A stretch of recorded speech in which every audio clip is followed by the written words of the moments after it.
Hi everyone, Dave here from Mumongu Gaming. A little bit different this video. It's like a how-to video.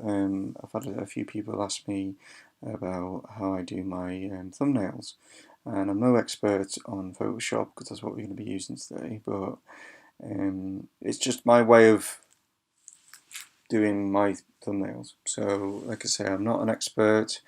All I'm going to be doing is just showing you guys the way that I do my thumbnails, and I hope this helps you to do yours. It's just a basic way of doing it. I'm not going into any of the major technical things or anything like that. All I'm going to be doing is basically just showing you guys how I do mine, and if that helps, great. So here we go. I'm using Photoshop CC 2015. So you want to open up your file, get a new one. Now these are the settings that you want regarding like YouTube, which is 1280 width and 720 height, but in pixels. Make sure it's, you can see here the pixels, and that gives you your sort of starting page, as it were. So you don't worry. Pause the menu when you want as well. I'm just looking at different colours and things like that. Here you've got a gradient just to give you. What this does is, you can see the gradient tool here. You can also, what's known as a bucket tool, you can fill that whole white area, but you just click and drag.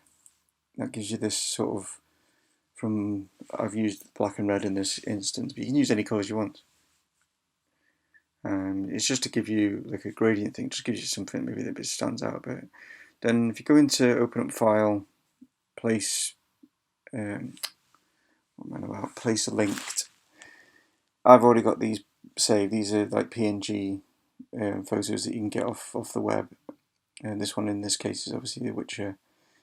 If you hold down Shift and then move your mouse in a diagonal area, it keeps everything in proportion and you don't get it distorted.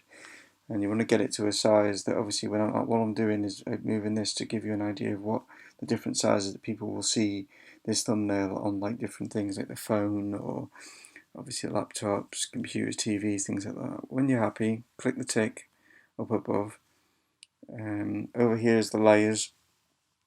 As you can see, the like background layers there. If you click the little icon, it disappears. Again, with The Witcher Wild Hunt, that's on a different layer. So imagine them as being like pieces of paper, and you've placed one piece of paper down, and then you're placing another piece of paper on top of it. I'm going to bring up another file. Again, go to place length. I've got them just in my downloads here. I was going to use Geralt, but I'm going to use Yennefer, I think. Again, there she is. Again, it's just a case of adjusting where you want her to go. Now, obviously, she's wearing black, and I've got a black part of the background there, so it doesn't really stand out as well. And she's a little bit too big, so I'm just going to reduce the size. But I think she's going to look better on the red. So what I do here is you can just, again, just hold in the middle area, and drag with your mouse across, so that you can place the picture of Yennefer. Again, she's come up now as another piece of paper. You can, as I've just showed you, maneuver these so she's behind that other piece of paper, but again, it doesn't look as good. You can't see her face or anything like that. So I think what I'll do is I'll move the Witcher logo over to the black side. So like I say, it's just a case of getting a feel for yourself. This is not me telling you how you should do them. This is just me showing you the techniques in how I get to where I get. So you guys use your imagination. I'm now just going to use like a text, and what I've done there is I've just used the eyedropper tool to get the colour of the same colour as the Witcher writing. You can change your font just there as I've shown you. Click on, type in, just for example, part 3 of whatever, click tick. Again, that comes up as another piece of paper. If you double tap on that, it gives you this little menu. And if you just look at where the part 3 bit is now, this is going to change as I change certain things. So I click on texture, it gives you that texture feel to the actual font. It just stands out a little bit different. I can also give it a stroke, and I don't mean like as in stroking a cat. It just gives you like that outline stroke there, which is in yellow. You drop shadows. There's all different things you can do. Just play around with it. Just play. Basically, click on these things. You're not going to do anything that's going to ruin whatever you're doing. If you're not happy with it, just press. If you're on a Mac, Command and Z. If you're on a PC, Control and Z, and that will delete the previous thing that you've just done. I prefer it obviously in the red, and you can change, as you can see, the size just either using that little scroll bar there, or if you just click in the box, you can type in the particular sort of size that you want, and as you type, you'll see that the actual stroke changes the size on the outside of the actual font there. So when you get happy and you're happy with what you want, basically what you need to do is, again, I'm just showing you that there's different, you can have it on the inside, the outside. It's basically how you want it. So play around with it, guys. This is what this is about, get it to the feel that you feel, oh, I'm happy with that. You can change the color by just clicking there. Once you're happy, click OK. If you're not happy with maybe the size, make sure you're on the actual the layer again. Hold down Shift, and you can maneuver that to the size you want, because you remember this could be like being visually done on like on an iPhone or a HTC, an Android phone of some sort.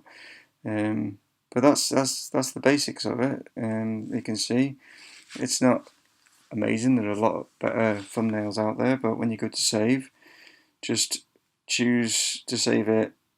If you save it as a format of Photoshop, you can keep all the layers how they are, and then you can go back into it and you can change every different individual layer, I should say. I do apologise, get my words out. But when you want to save it for to go on to YouTube, you need to save it as a JPEG, which is just there. And that automatically changes to a JPEG file. When you save it as a JPEG, it conforms all the layers into one, so you can't then individually go back and change those layers. That's why I recommend if you save one as a Photoshop file, and then the second one as a JPEG file, when you go to save it, it'll come up with this little box. Just click OK, and you're ready to go. I'm not going to click OK. The only reason being is I don't want to save this particular thumbnail. But there you go, guys. That's pretty much. I'm not going to save just because I don't need it. But that's it. That's basically me showing you a very quick way of how I do my thumbnails. Again, pause the video and go back and just make sure that you get everything. But that just gives you a basic. I can go through more in-depth videos maybe later on if you so require. But it's just a few people have asked me just how I do my thumbnails, and that's really the quick way of me doing them. But don't be afraid not to ask in comments, get in touch with me via Facebook or Twitter, anything like that, and I'm willing to help you guys. And like I say, I'm no expert at this. There's a lot of better people out there. I just thought I'd put a how-to video up so that you guys then can see just how I do my thumbnails. So thanks guys, thanks for tuning in, and I'll catch you next time. This is Dave signing off. Cheers.